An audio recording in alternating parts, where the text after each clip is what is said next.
20 juta gitu loh. Sedangkan arisan aja dia banyak nomor bodong. Ternyata arisan itu namanya dia sendiri.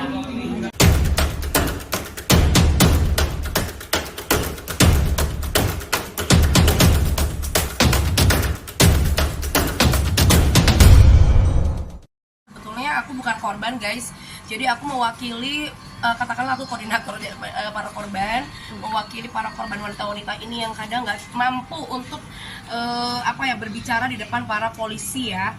Nah kemudian di sebelah kiri saya ini adalah Mbak siapa? Mbak Dewi. Mbak Dewi juga salah satu korban 36 juta ya. Kemudian ini ada Mbak Alia ini 100 jutaan. Ada lagi beberapa korban yaitu sekitar 240 juta, 160 juta.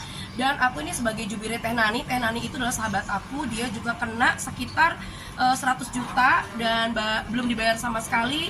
Jadi ini tuh sangat meresahkan sekali ya adanya arisan bodong, investasi bodong.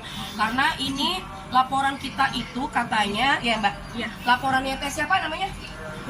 Teh Fitri ini sudah sekitar 1 tahun, tapi dari pihak kepolisian Cirebon Kota itu baru ditanggapi atau baru diproses tuh baru bulan ini.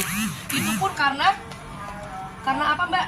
Karena kurang bukti katanya. Oh, karena kurang bukti. Terus kenapa akhirnya itu bisa dipegang aja Mbak, dipegang kemari di tengah aja.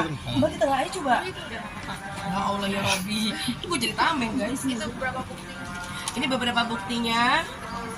Kwitansi, bukti transfer, kwitansi segala macam.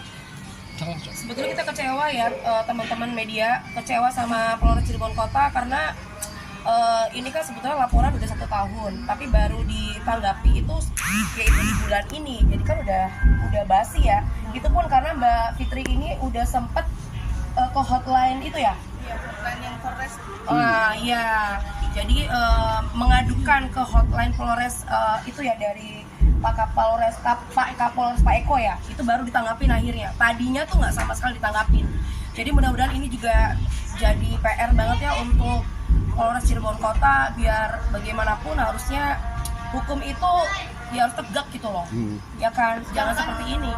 Ya, jadi tersangkanya itu masih berkeliaran di mana-mana. Iya, hidupnya masih. Kalau total kerugiannya sendiri berapa Pak dari keseluruhan? Ya berarti miliaran karena sebetulnya ini banyak banget korbannya Pak. Ada sekitar berapa orang Mbak total kira-kira aja? Lebih 50 deh. Lebih dari 50 ya? Dari pelaku sendiri itu dia tuh selalu sumpah serapah dan kasar sama korban. Jadi kalau ditagih itu dia selalu kasar, sumpah serapah, dan intinya dia tuh selalu bilang gue emang gak akan takut. Jadi dia nantangin kayaknya dia nggak akan pernah bisa ditangkap polisi. Jadi kita berpikirnya ada apa? Kalau inisialnya sendiri Bu, kok tersangka itu? Dicicil karena kita sebagai korban pada saat dia minta uang itu kita kan bayarnya glotrak gitu, nggak nyicil.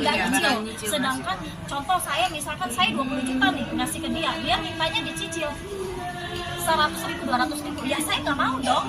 Saya kan kasihnya 20 juta gitu loh. Sedangkan arisan aja dia banyak nomor bodong. Ternyata arisan itu namanya dia sendiri. Ya gitu loh. Dia 50 juta. Pertama dia yang daftar. Terus ada 2 nomor yang nomor bodong. Ternyata punya dia sendiri.